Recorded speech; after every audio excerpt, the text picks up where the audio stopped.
Welcome to Inside Photo Organizing, from DIY to Pro, with Allison Friedman from Arrange, Wander, Focus of Chicago, Illinois. And I am Susan Wallach from Save a Memory of Northern Colorado. Together, we will provide photo organizing tips and tricks for everyone, from the person who wants to do it yourself to other pros in our industry. We'll discuss current software and hardware news about photo and digital asset management. We will be answering your questions, and we hope that as you learn more, you can complete your own photo organizing project and feel more confident to finally know, hey, I can find that special photo that I've been looking for.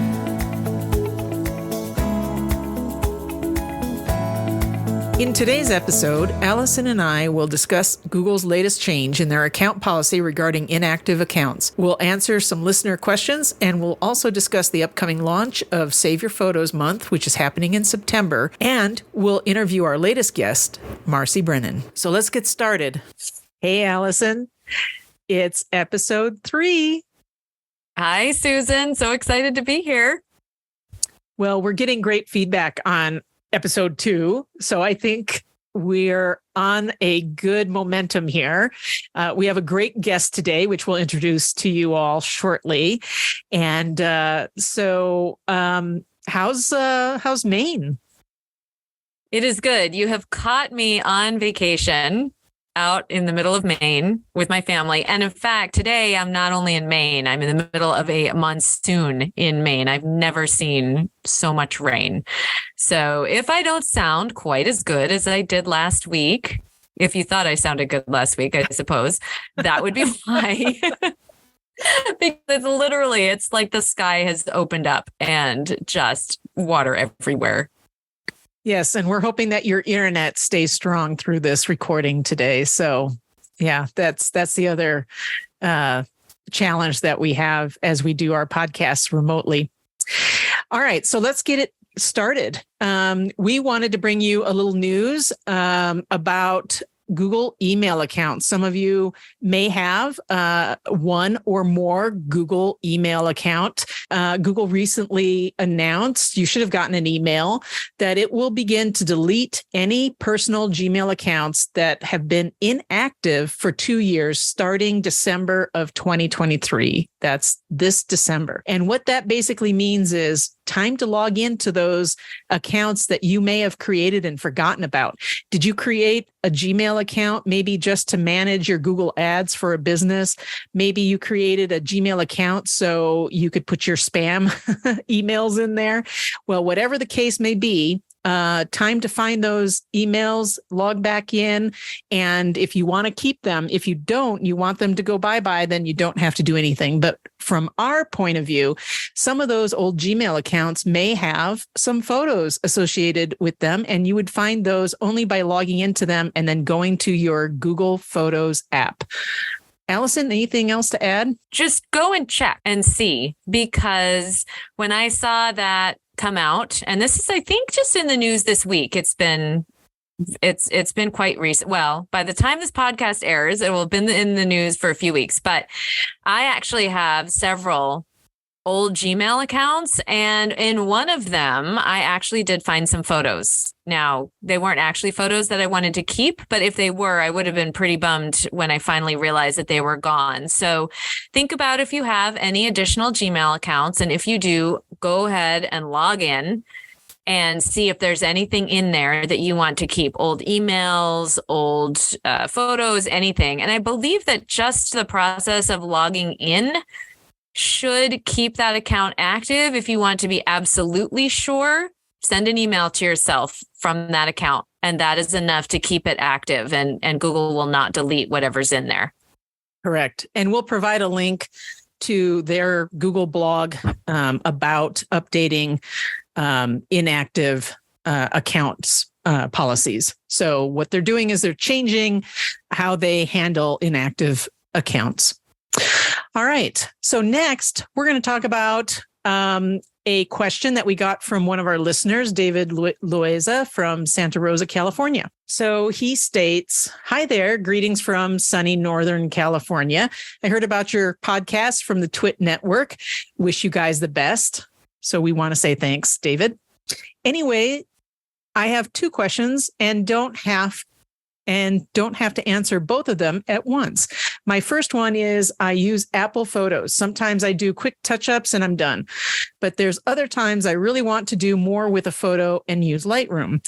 Is there any way or plugin that would let me sync between the two programs? I'd really like to stop exporting and importing every time I edit or make a change to a photo. Allison? So unfortunately, David, I believe the answer is no. I have not seen an app that will play quite like that with Apple Photos, not with Lightroom.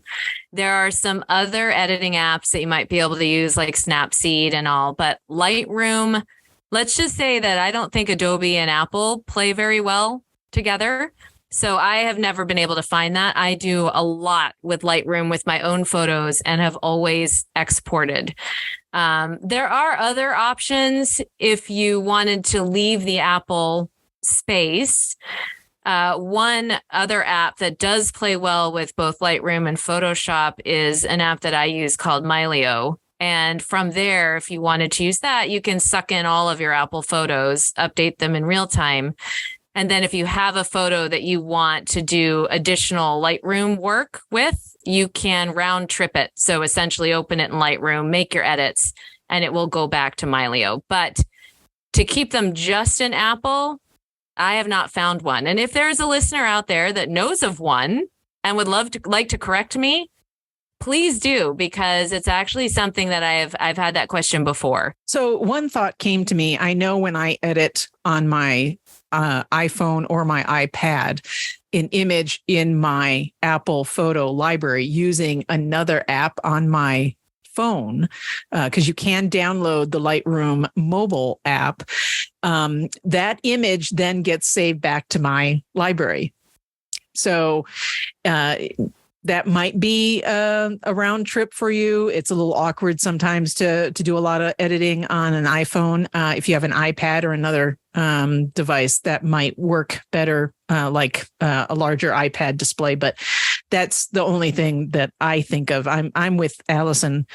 You would want to select the images that you want to edit and then export the original so that you get any metadata that you applied to that image, and edit that image in the photo editing software of your choice, and then import it back to your library. And then that may involve you having to delete the dupes. David, you had a second question. He says, my second question is there a way I can view 360-degree photos in Apple Photos? Thank you very much. And again, good luck with this new endeavor and wish you the best. So David, I am not personally aware of any 360-degree photo apps, but I did a quick Google search, and we will provide those resources that I came up with on our podcast website, which is insidephotoorganizing.com. There is a resource page where we list anything that we talk about in our shows. So we will list these search results for you and give those a try. I actually wonder, to that point, Susan, I actually wonder if Apple will come out with a way to do 360 photos, because they are very popular now. So Apple, if you are listening, David from Santa Rosa, California, and Allison Friedman from Range Wander Focus sitting here in Maine would love to see you add 360 photos to your iPhones so that we can use them with the rest of our library. I'm sure they're listening, right, Susan? Yes, that's how it works. Everybody is listening, whether we realize it or not, right? All right. Yep. All right, Allison. So for our third podcast and our second opportunity to have a guest, would you like to introduce them today to our audience? I would love to. Today, we are talking with Marci Brennan from Past Present Pics, who's coming to us from New York. And I always prefer to allow the guests to introduce themselves. So Marci, welcome to our show. And tell us a little bit about yourself. Well, it's great to be here. Thank you both, Susan and Allison, for asking me. So I've been in the photography and photography adjacent businesses pretty much since I started working after the obligatory stint in the restaurant world, where I cooked and waited tables in my 20s, which is a great job for everybody. Teaches you about deadlines like nothing else. And I'm Very still true. a foodie. I started working right after that in photo labs, and I know I'm dating myself, but I was a custom photo printing technician and did mostly darkroom work while I lived in Boston, which is where I met my husband, Chris, who's also my business partner. We moved to New York City in the 1990s, and we've been here ever since, and both of us had photo-related jobs. But I found out about APO, as it was called then, the photo managers, in 2016 while I was looking for something else to do. I was tired of the corporate world, and my friend Pam had emailed me a link to APO, and I took one look at the website, and I knew that was the job for me. So I joined right then and there, and I got my first client within a month, and it was amazing. You know, I come from a long line of entrepreneurial people, and I figured, well, maybe that's fake because I hadn't planned on working for myself ever, but I love it, and I wouldn't go back. And so when did you get that started? In 2016. Oh, okay. November 2016. So it was called, the photo managers was called APO back then, the Association of Personal Photo Organizers. Yes. When I joined in 2019, that's what they were called. And then they morphed into the photo managers. Yes. Yeah, for anybody interested in that, our guest last month was Kathy Nelson, and she talked a lot about that as well. But Marci, that's where you and I met, is through the photo managers.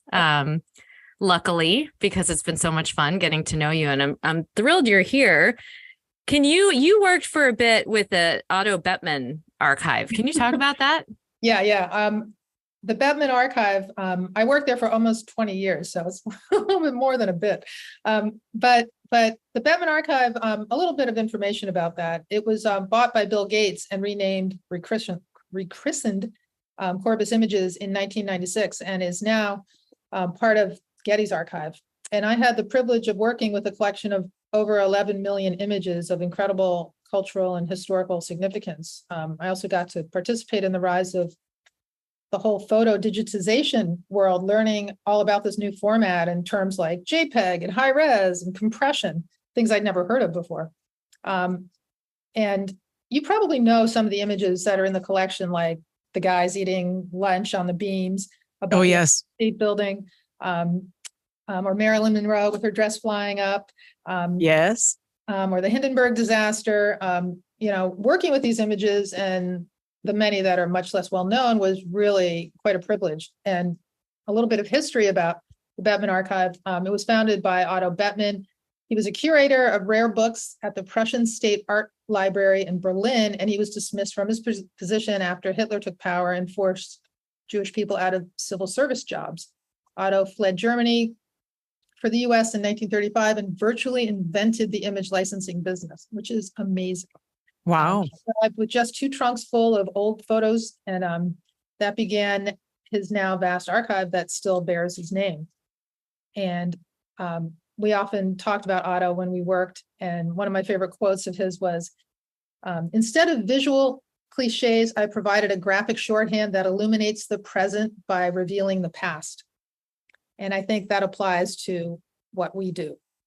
Oh, yeah. That's a great quote. Yeah, in a pretty serious way. So I learned, while I was there, I learned all about best archiving practices, which is something I do with all my client work. I'd never seen like a metal edged archival box before I started working there. And I learned about proper print image storage and organizing and categorizing. And I learned about media that I hadn't encountered in my darkroom days, like magic lantern slides and glass plate and eggs. Most family collections don't contain those items, but many do have old prints like cabinet cards and tintypes, real photo postcards. I'm dealing with some of those right now. And the archive also had that in its collection. I started out as a photo researcher when I was first hired, and then I was promoted into sales and licensing, where I worked with large and small book publishers and new and well-known authors. And I got to know a lot of our photographers as well. And here's a fun aside you may or may not know. I licensed quite a few photos from a fellow by the name of Peter Bennett, our fellow. Nice. Our friend, Peter Bennett. Yeah, a fellow photo manager. Yes. Yep. And I probably made him a good amount of money, I hope. And I learned all about copyright because his photos were really popular. But I learned all about copyright, which is why I'm passionate about protecting photographers' rights as well. So that's it. You must have, yeah, you must have seen some amazing different types, because I've come across a fair number now, but I've seen the cabinet cards. I love the postcards. Those are some of my favorites when I see those. And I'm hoping that as we go on today, you'll talk a little bit about if any of our listeners do have some of that older media, how to actually keep it safe. That's on our agenda today. Well, if you weren't planning on talking about it before, you are now, because I just brought it up, so you have to. But you must have seen some amazing, just all sorts of different kinds of formats and things. Yeah. Our colleague, or should I say former colleague, Adam Pratt, put together a wonderful book called Memories, which you can get on, I think Blurb sells it. And he pretty much categorized almost everything I saw at the Bettmann Archive, which was ironic, or maybe not so much, but it was interesting to see, like, the stereograph photos. There were some tintypes and some daguerreotypes, old newspapers. A lot of the photos were from old news sources. So like AP, INP, PNA, and most of those photos were like old crummy prints with like newsprint on the back, or just a printout of from, I don't even know, like mimeographs. Like, I don't even know what they used, but Microfiche. Yeah, maybe. And it's just like dittos. Do you remember dittos when we were kids? Like, that's what was glued on the back. Carbon copy. Yeah. And I was like, with the purple ink. Yeah. And it was like typewritten and those would often be falling off. So a lot of that stuff had to be preserved and recreated. Talking about dangerous things, there was a area, the archive, that it was housed in a New York City loft in an office building, and there was the cold storage room, and then there was the offices. And so we would go back and forth between the cold storage room and the offices. And when we were doing some of the research for the negative, like if you had to go pull a negative, and there were plenty of glass plate negs, there was also a section of nitrate negs. And if you've seen the movie Dawson City, Frozen Time, you know how dangerous nitrate negatives or film can be, because it will explode. And one of my clients had contacted me with the possibility of having a nitrate neg, and she was describing it to me, and I was like, yeah, I would probably get that out of your house, like ASAP. And she's like, well, can you just come over and take a look at it? So I beelined over, and it turned out, thank goodness, it was just a copy neg, but it was a copy of a nitrate neg. So you don't want those in your house. They're very dangerous. Did you go over there in a hazmat suit? I didn't even know what to expect. I was so scared, actually, because she's got two little girls. They're older now, but. So Marci, you mentioned a couple of acronyms, and I didn't know what those meant. IPA and. I'm sorry. That's okay. International Press Association. PNA stood for Pacific and Atlantic. So these were all news organizations that were in the early, like the Associated Press agencies. Yeah. INP, International News Photos. So those were I know it's easy. It's easy to slip back into that shop talk, even after all this time. Yes. So one of my favorite collections within the Bettmann Archive, though, was a collection of stock photos, which were from the 1920s, 30s, 40s, up to the 60s. And you can still purchase them today on various sites. And they're so incredible. There were a couple of collections, and they're just really winsome, and they remind me a lot of family photos you see now, these sort of candid shots. I don't know if they chose to make them, like the posing didn't even look like they were posing, and they were really, really resonant and beautiful. Well, and you mentioned Adam Pratt's book Memories that listed in illustrations or with photographs the different types of negatives and everything. And I know I found that to be helpful, especially in trying to identify what they are. Because when I do my scans, I do camera scanning. And so when I scan those different types of media, especially if they're negatives, I try to identify that it is a negative or a slide. And those are usually pretty easy. But then I expanded my knowledge when I had a recent client that brought me just these ginormous negatives. And I had to make what's called a glass sandwich to frame out just a little hole where the negative would go, so it would fit on top of my light box, so I could take an image, because the normal 35 millimeter slide or negative holders did not hold these 1940 and 1950 type slides. So it was just fascinating. I just, my knowledge just continues to grow every day in this business. Yeah, a lot of people don't realize there are all these different kinds of negatives and things, but I think you handle them in a similar fashion. So, if we have listeners out there that say go into their basement or attic or visit a relative and somebody brings out a box full of old slides and negatives and photographs, things that don't look like the 10-cent, double print you got from Walgreens 20, 30 years ago.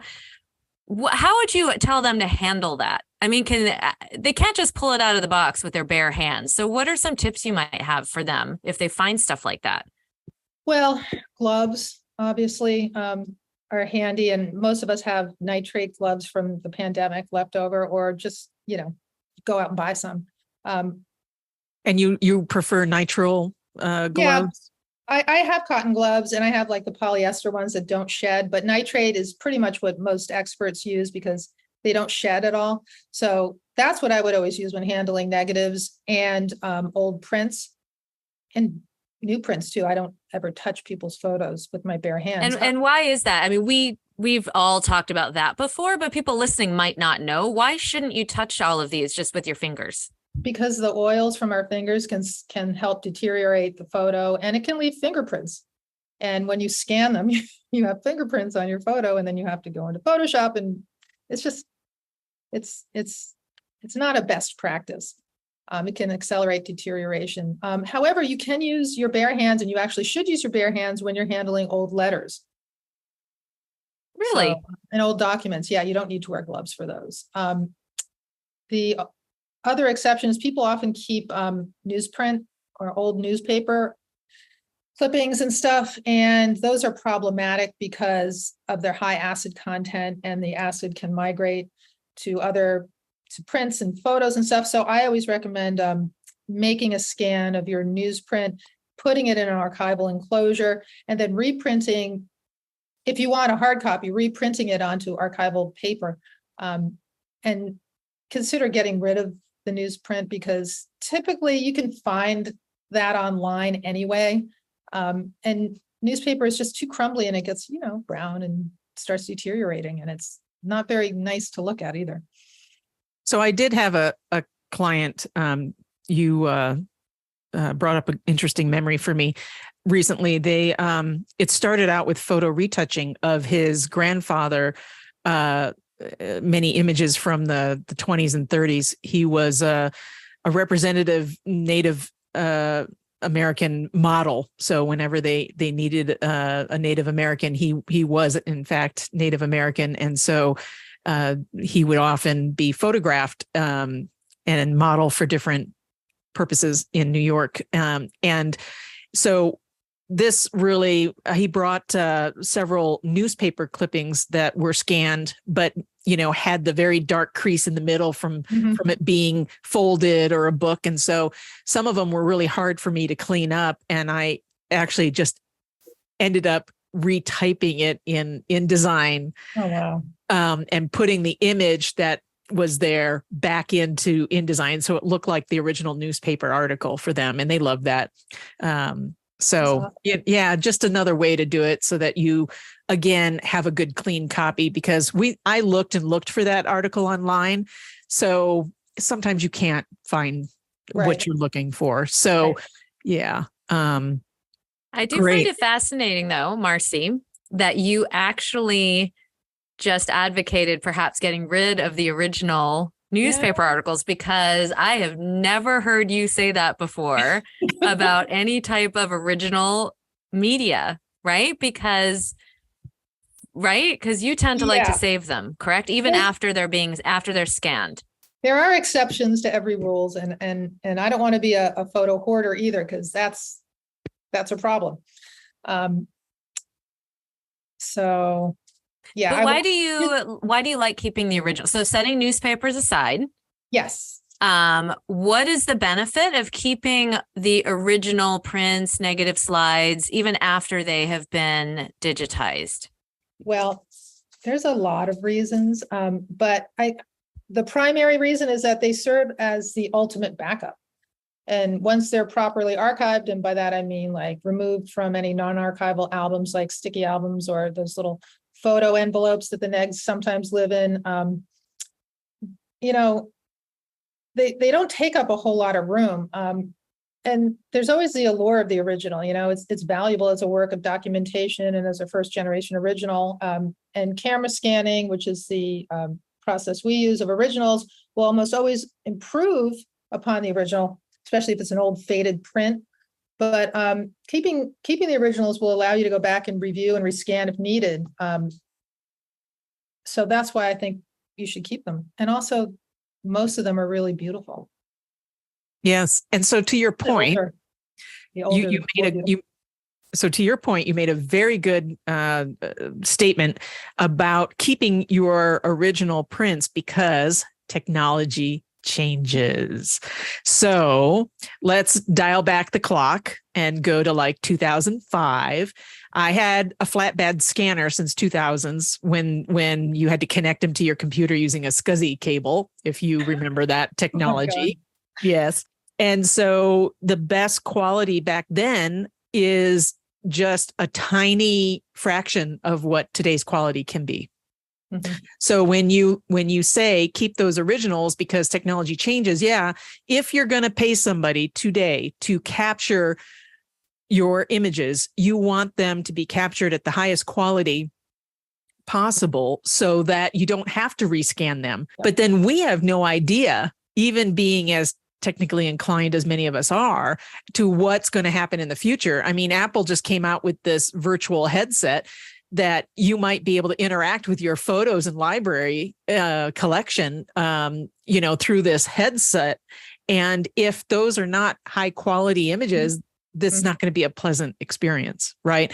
Also, there's like videos that now you can load up. YouTube's been around for a long time. And so if you're converting those VHS tapes, they're only as good as the original. So it may be 640 by 480 in pixel size dimensions.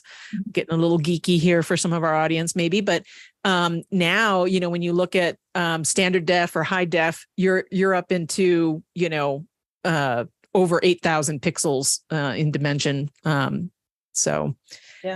that's a great point. Talk about culling your photos. We were just talking about why save the originals, but don't you think sometimes you got to just get rid of some? So this is the other side of the coin, the exception to the rule, right? And I used to do digital photo organizing. I now concentrate on print photo organizing, and I work with another TPM partner who handles the digital aspects of jobs. But culling is important because clients have hired me to do this for them in the past, and I don't do it anymore. And here's why. Personally, I think that culling is the client's job because they're the experts. They know what's really important to them and what their photos mean. I could inadvertently discard a photo that is really important to them, and I have a quick story from my vacation last week on Martha's Vineyard. We took a photo at an area of the vineyard called South Beach, and it's facing the on the Atlantic Ocean. And, that beach is really quite beautiful. And there's it was a quiet day and the waves were very gentle and slow. We took a live photo of it because it was very lulling, right? It was almost hypnotic. And if a professional or somebody else was going through my photos, they would look at that and be like, how many more photos do you need of the beach? Like, girl, you've got a ton of them. You don't need those. But shortly before we took that photo, my husband went into the water for a swim, and I don't usually go in the ocean because it's too cold. I like to go to the sound side where it's warmer. And he just dipped in and, swam around a little bit and then started coming out. And as he was coming out, I saw something to his left. And I was like, holy, that's a shark. Get out of the water. And I started screaming and waving my arms. And he's like, he looks over his shoulder. He's like, ah! And he like hightails it out of the water just as the animal veers right towards where he was standing. He was like waist high. Oh my gosh. That's scary. Yeah, pretty scary. Like, I'm sure the shark was super disappointed and he didn't get to but they're really curious. They're like toddlers, right? They put everything in their mouths. Oh, is that good? Is that not good? But anyway, he got out of the water safely. But, if you looked at that photo that we took, you would think like, oh, it's so tranquil. And you wouldn't know this crazy story behind it, right? So that's why I think clients really need to be responsible for culling their photos. And I mean, like photos that we would consider bad or blurry or not significant. Well, and that's the point, because, when you review your own stuff, that one blurry photo of your grandmother, we may not realize that's the only one that you have of her. Absolutely. So, albeit it's, not as clear as you would like, but that's the only one that the family was able to keep for whatever reason. Mm-hmm. You had a blog post recently on your website, which is past present pics. And so I'm going to spell that out. PASTPRESENTPIX.com. Present pics, pastpresentpics.com. And it talked about dealing with duplicate photos. Yes. So, there's a lot that we can do with printed dupes, and as far as digital dupes, that's pretty simple. You can just delete them, or you can use an app called Good Ones, which we learned about at conference, and I helped, I sort of beta tested it for Israel and his group, the founders of the app. And it's very handy to use on your phone. And I'm sure if you upload scanned photos to it, it can also delete those once they're digitized. But ideally, you're not double scanning photos, so you won't have duplicates. But there's a lot you can do with dupes. Like you can use Photo Sweeper also. If you have digital photos, you can run it through that. Takes a learning curve, but it's really effective. Print duplicates can be added to like non-archival photo albums if you want that old school feel. You can send dupes to like family members, friends, relatives that may not have copies. You could make art with them. Prior to launching my business, I did a lot of mixed media art and I used photographs. Not surprisingly, in it, I have books and books and books. You can donate photos to historical societies, as well as artifacts that you may have. A recent example is my grandma had left me a lot of her photos, and part of her collection was stuff that doesn't really have any resonance to me, like these old menus from the 1930s when she went to Cuba on the Morro Castle, or one of those boats. The Morro Castle later sunk, but she was on an ocean liner. It was a big deal in 1930. And I read in the New Yorker that Henry Voigt, who collects old menus, has a show at the Grolier Gallery, Grolier Club here in New York City, of old vintage menus. And I was like, oh, I wondered if he'd be interested in this. And sure enough, he was. So I gave it to him. So that's fantastic. Yeah. And so you can do things like that if you have anything that might be of historical or cultural significance. And another photo my grandma gave me was a photo of her, a medal she won from, I think it was a Theodore Vail medal for courage, because she was a telephone operator when she was like 18 years old, and she was in Rockaway, New Jersey, and the Fort Denmark, I think, and I could be wrong about this, but Fort Denmark artillery place blew up in a thunderstorm, and people didn't have social media then, and nobody knew what was going on. And so she was working the phones, for 2 days straight, trying to like connect people with their families and let them know, they're still alive. Like people didn't know what happened. And so there was that medal, and I was like, I don't really need this. And so I donated it to the Morristown Historical Society. So you can do things like that. That's Another awesome. fun thing. Yeah, I see when I work with clients printed photos, one of the things that I see a lot for duplicates are the packages of school photos, every year, first grade, second grade, third grade, right? So normally, we only scan one of them. Yes, we scan the largest one, obviously, but I have had clients, we've done some really fun things. So one client, what we did was we took a wallet size. She happened to have these photos from preschool all the way through high school. She bought them all every year. Wow. She bought the package, and they all come with those 10 or 15 wallet size photos that you used to give to grandma. And then you end up with like 5 at least left that go nowhere and sit in the envelopes. So we took one of each year and made it into a collage. And she sent that to school with her graduating senior. I have no idea if the senior actually appreciated that or not, but the mom sure did. So wow. There's another idea for those, because I see that all the time. And, whether or not you save those duplicates, I don't know, but they make great projects if you are, if you have a child who is or a wedding or a graduation or something, they can be really fun to line up and create some kind of project with. Absolutely. Absolutely. I wanted to talk about vintage albums too, and storing negatives. All right. Yeah. Let's go. If you have, because that reminded me of vintage albums, if you have those old vintage albums, if you've inherited any and I'm talking about stuff from the 20s, 30s that are like. So describe them. The ones with the black felty paper, right? With the silver writing.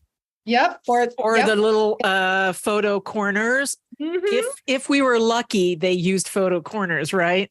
Yep. Those and they're usually like tied together with like some sort of ribbon or a little bit of decorative string. So those are pretty valuable, and I think to family history, and they're important, and they should be treated with care and reverence. And we always immediately, when we get them from clients, we put them into archival plastic bags, and we recommend our clients keep them in archival boxes, surrounded by unbuffered archival tissue so they don't move around. And you can put more than one in a box too. But we always scan them, so we scan the covers if they want and each pages, and then you can isolate the image. And they usually look so much better, once you've camera scanned them. But it's, because the pictures are often tiny too. And that's one of the wonderful things about camera scanning is you can really get archival quality images from them. And so that's a great way to preserve them. But you do want to keep the original because they're amazing. They're like it goes back to the idea of like best archival practices and original order, because somebody, maybe it was your grandma or an aunt or a mom who put those photos in that particular order for a particular reason. And for me, it's always important to keep them in that order. I would never like tear up an old album and be like, well, there's a bunch of 1920s photos from this album and that album, and so let's just mix them all together. You should not do that. You can do it with your digital photos, like in a separate collection, but I think keeping those in the original order is really important. A lot of people might not realize that once those are scanned, you can actually recreate that book. Yes, you can and order it from a printer. I've done that. I have a series that I am working on. But one thing you said is you put it in an archival quality plastic sleeve. Do you put archival safe tissues between each of the pages? Because the pages are still rubbing against each other. So what is your suggestion there? That's exactly what I would do, is put archival sleeves, archival paper in between each page. I was doing that when I was creating art because my pages would stick together and I would use wax paper. So the same idea applies here. So yeah, that's important. And also, like when you're archiving old photos, some of them will need like a support. So I use archival cardboard because some of them are really delicate. And often if you take photos out of those magnetic albums, which I hate, and they have sticky backs on them, you can also use that archival tissue cut down to size on the back so the photos don't stick together. Yep.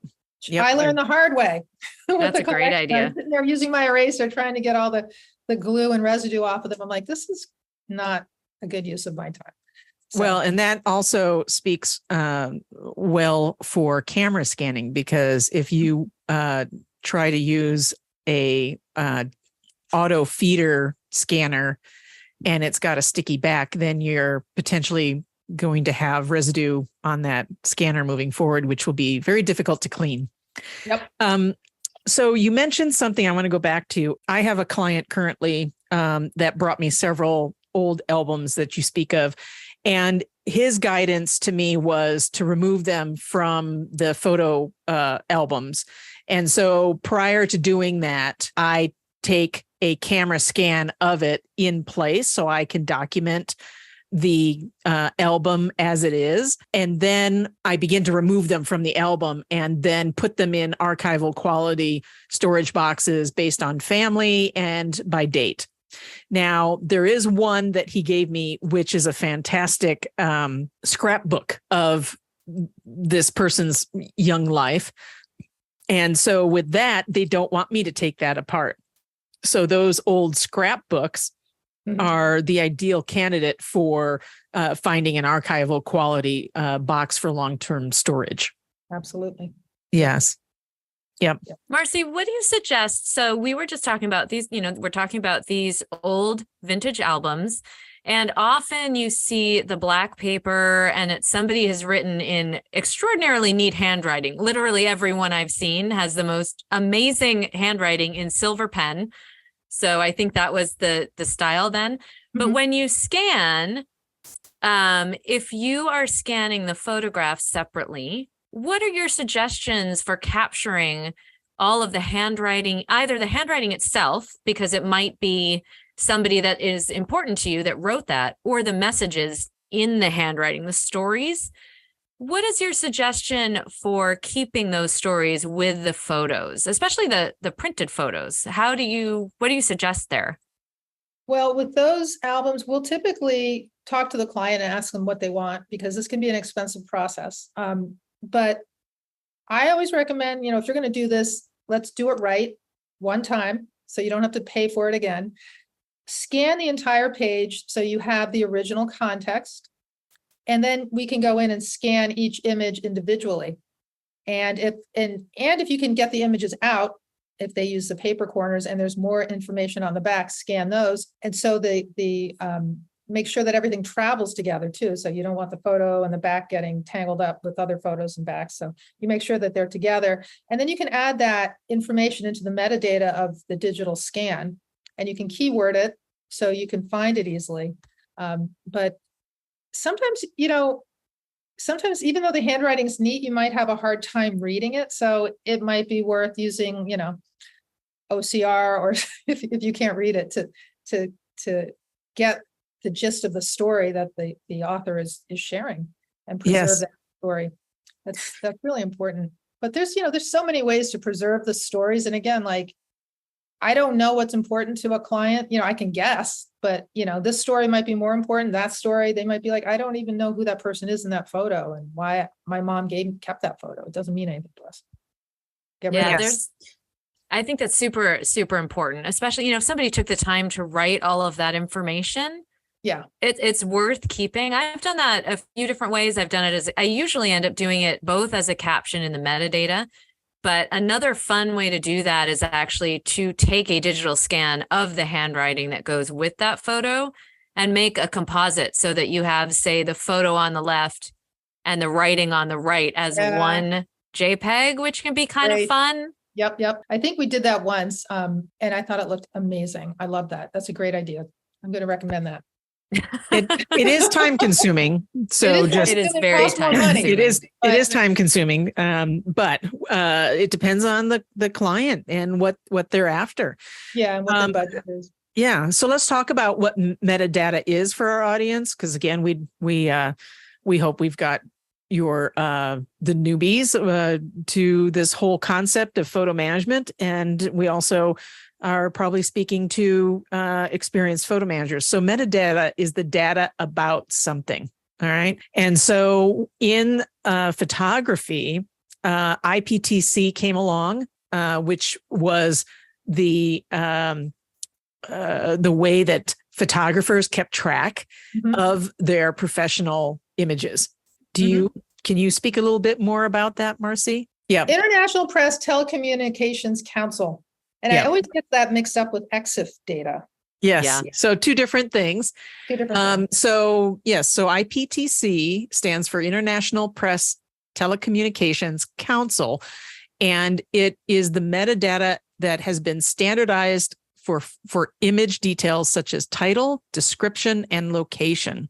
Now, that metadata is used by media and press agencies to publish their photos and keep track of their ownership, so that if it ends up in someone else's hands and perhaps maybe they didn't reference it properly, or they're trying to take credit for it, then hopefully that IPTC data will let them know who officially owns that image. And so in many pieces of software, sometimes this image is associated also with the camera.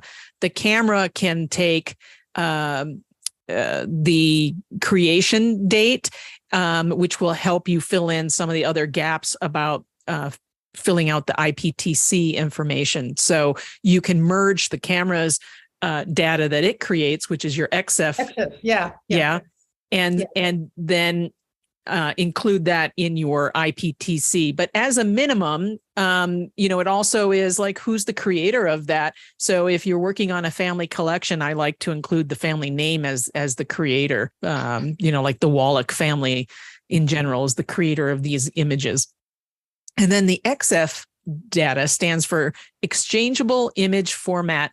And this metadata stores the technical information about how a photo was taken, such as the camera settings and date and time, and often location as well, which comes in as GPS coordinates. So great. But the fun thing about it, and then we'll leave it because we're getting very technical. But the fun thing about it is there's some of the fields, such as keywords and captions, which you can actually fill in, like you can do that in Finder, in Mac, you can do it in Explorer and Windows, and then most good photo organizing software allow you to add it. Apple does, there's plenty out there, but that's where you can add things like, Marci, on your picture you talked about before, the picture of the ocean, you could add a caption that says, "This is where my husband almost was eaten by a shark." Yes. And you can put it right in the caption, and that way it's saved. So you're saving that story with your photo, and not every photo needs a caption, but some of them really, really, really do. If you don't want to forget what was going on when you took it.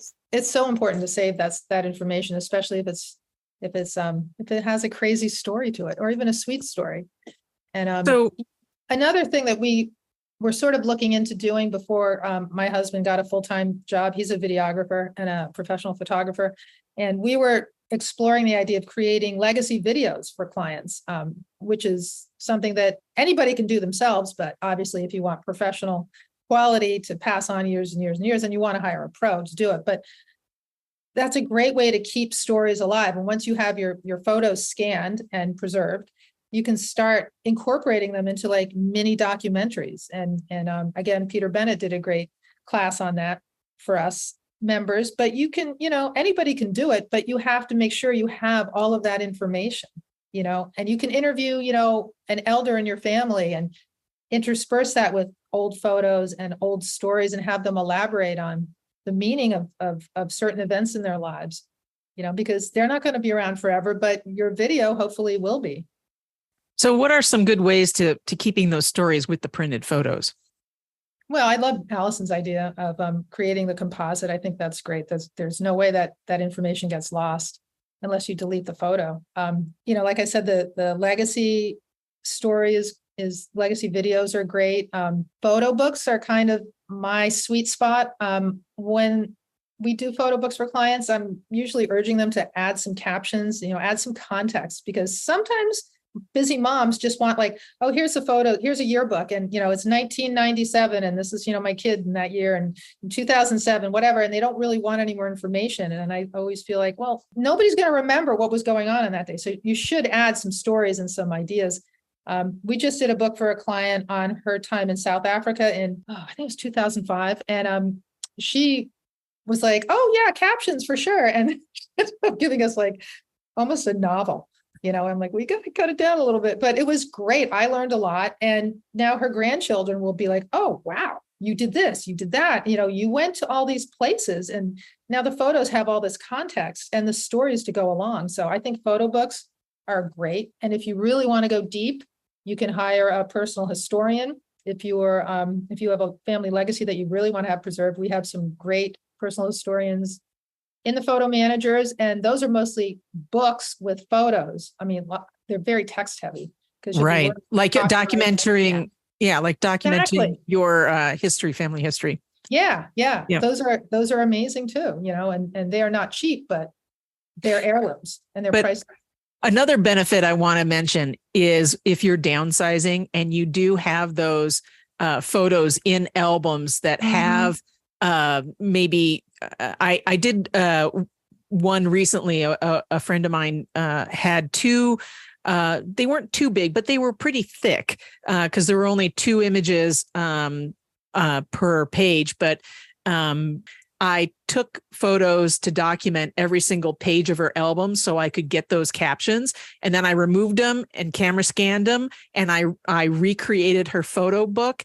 And so she was able to throw away the non-acid free archival quality photo albums and put a nice thin photo book on her bookshelf. So she really, plus I also was able to enhance several of her photos because back then, 35 millimeter film and the graininess, there were a few photos that were very important to her. And I was able to sharpen some people's faces and do some things that she thought, wow, this looks even better than it was before. And that's the point. Magic. That's a particularly good idea for if you have those old albums with the magnetic pages and the plastic film. They are not doing your photos any favors. Nope. And I actually will often encourage people, why don't we recreate this as a photo book? We'll make the digital images, we'll recreate the book, and then you can save or not save. Unlike Marci, I don't actually always say that you should save everything. And that to me is one example, because usually the photos in those are so degraded and the magnetic pages just destroy them. Yeah. But that's another good option for those, and they take up a lot less space once you make a digital photo album out of them, or a digital to print photo album. One thing we forgot to talk about, and I want to bring it up because I think it is important, is the what actual archival storage means. That was my next question to you. Oh, good. I read your mind. Because it's really important. And I can't even tell you how much I hate magnetic albums. They drive me crazy. They're worse. They're almost as bad as nitrate negs. They might as well be exploding. They're awful. And I even had one when I was young and foolish. Well, and one more tip that people may not realize is your photo collection should be stored in the same living space that you live. Absolutely. They should not be in an attic. They should not be in your garage. They should not be in the shed or the barn. And so that can also expedite its demise. Yes. Basements, unless they're finished basements. Basements are not good either. But let's go back, Marci. So what type of archival storage? What are you talking about? Where do you buy it? What does it look like? What are you looking for when you're purchasing it? Right.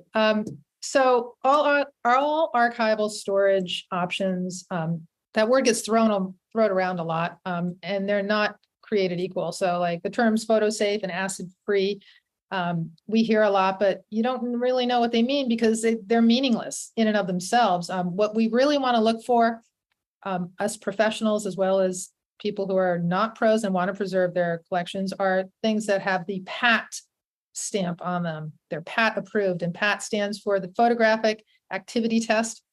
And items with a stamp are the ones to buy. Archival Methods is a seller. Gaylord Archival, B&H sells some of them.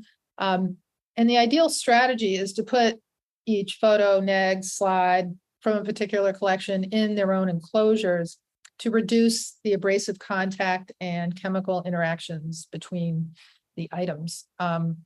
So for example, negatives and their paper prints, need to be kept separately. I know a lot of us will keep them together. I don't think that's a good idea because negatives can release gases that affect the prints. So it's important to store the negs and the prints in separate boxes and keep them in another location.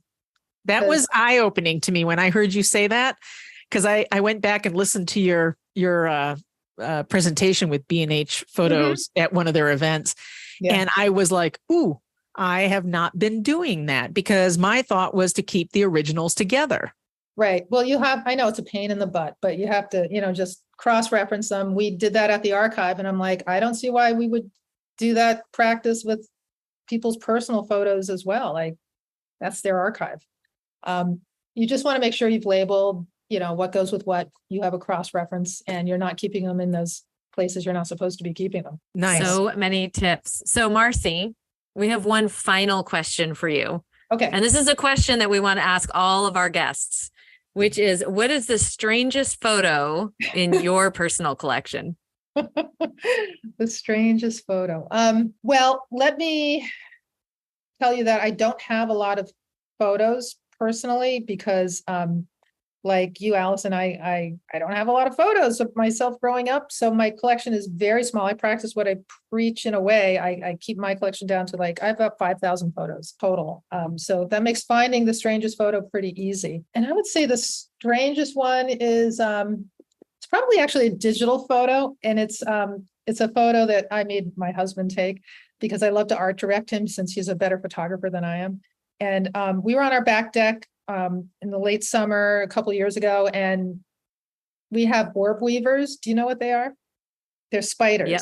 And they're magnificent. We have a light post and a wooden railing, and this orb weaver had decided to set up her web right there, and it was just like, oh my, it was huge. It's a huge web and a pretty, spider, probably the size of your palm, with her legs all outstretched, and she's just hanging out in the center. Right? Like waiting for lunch or dinner.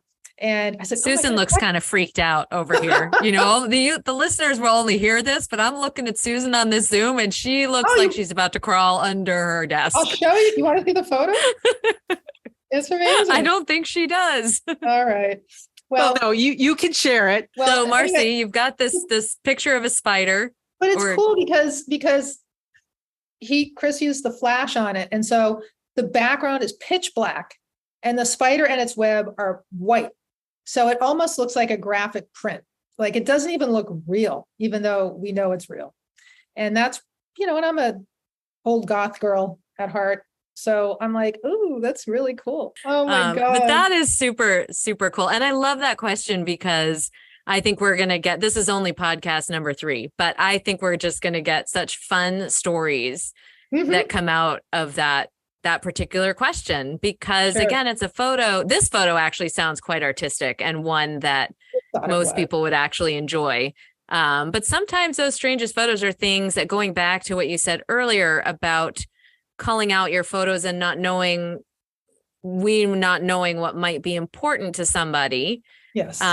Because the photos that have meaning are not always obvious. And clearly that photo of yours, Marci, has incredible meaning for you, and would send Susan running to the beach or wherever. Oh, that is. So Marci is now showing us this gorgeous photo. It really is quite artistic. Yeah. And I'm sorry our listeners cannot see it, but it's absolutely beautiful. If you like spiders. I like spiders. Yeah. I spent a year in Australia. I like spiders. They're big there too. But anyway, Marci, thank you so much for coming on today. And I've learned a ton. I think all our listeners will learn quite a bit as well. And it's just such a pleasure talking to you. You have such great ideas and such knowledge. And your background with the archive, the Bettmann archive, and your passion for archiving things is inspiring. And I know you're my go-to when I have questions like that. So thanks, Susan. This has been really wonderful, and I hope your listeners get something out of it. It's important to save your stuff. It really is. And save your photos. Save Your Photos Month is coming up. Yes. And that is another plug for September. The photo managers will be doing a lot of publicity around Save Your Photos Month. So if you'd like to learn more, we'll provide a link on our podcast website for you to click on, and it's free. The whole month, the photo managers put together a variety of different training videos, and as they get released, there's no deadline, but anywhere between September and the end of October, you'll be able to watch them at your leisure and learn the different techniques and tips that we all have strived to learn and provide to our clients. Yes, excellent. Thank you both so much. This has been a real pleasure. And Thank right you, back Marci. at you. So that was Marci Brennan. And I have to say, I love talking to Marci. I learn something new literally every time I sit down with her. So I was really excited to get her on our show. Susan, don't you think did you learn something new today? I did. I gravitated to Marci early on when I joined the photo managers, and we would have different member meetings and groups, and sometimes they open it up and you can go sit at anybody's table and talk with them. And that's where I really realized how knowledgeable she is in, physical sorting and organizing, and her experience at the Bettmann archive still just amazes me. I would love to have just been a fly on the wall to learn what goes on behind those walls. So having her share that experience with us was just great.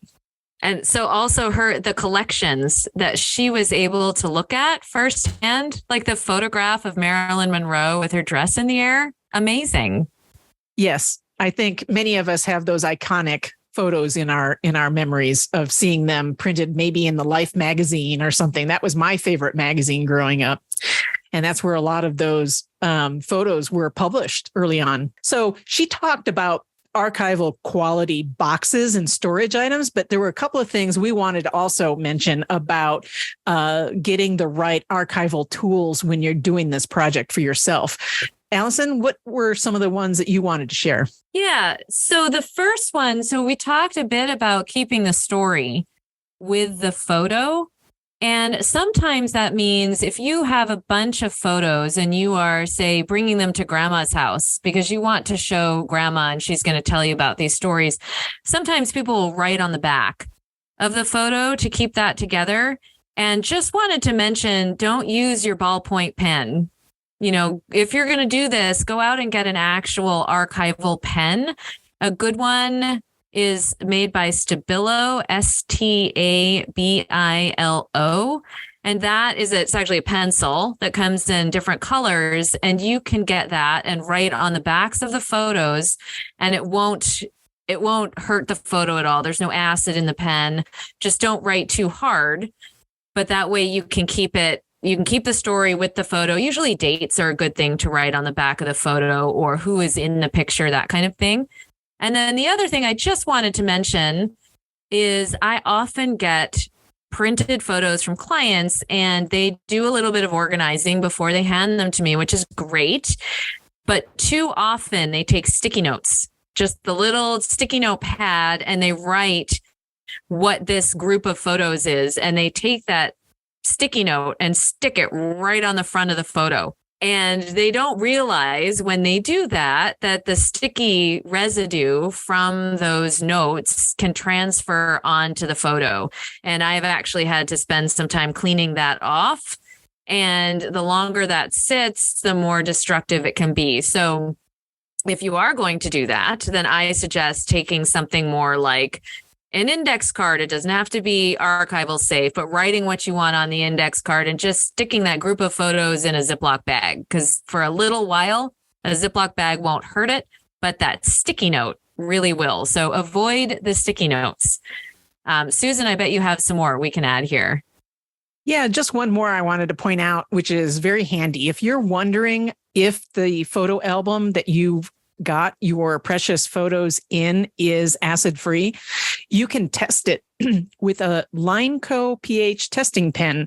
So that's LINCO and then pH testing pen for paper and or paper board products. And so what will happen is and of course you don't want to test your photo, you want to test the paper that the photos are touching. The back of the photo is touching paper. Like those old magnetic sticky albums are like the worst. And 99% of those are most likely not acid free. They have a lot of acid in there. So by testing these albums, you can see whether or not you really want to leave them in there. A clear or yellow line means it's bad. If purple line shows up when you use the pen on the paper, that means it is archival quality. So that's a visual way to test your old family photo albums. You can test all of your own stuff and then bring it over to a friend's house and use it like a party trick. You can amaze everyone. There you go. All right, Allison, today's been great. And we want to thank all of our listeners for joining us. We appreciate all the follows, and share our podcast with others that you may know that could benefit from our podcast episodes here. And we will catch you next time. Yeah. Have a great day, Susan. Thanks. You too. If you'd like to learn more about us, visit insidephotoorganizing.com, where we will share the links and resources that we talk about during our show. Also, we'd love to hear your questions, so please send them to us through our website. We'll try and answer your questions on a future episode. That's it for our show today. Remember, you can find this episode on all of your favorite podcast apps. Be sure to click follow so you can stay up to date with the latest in photo organizing. We'll catch you next month.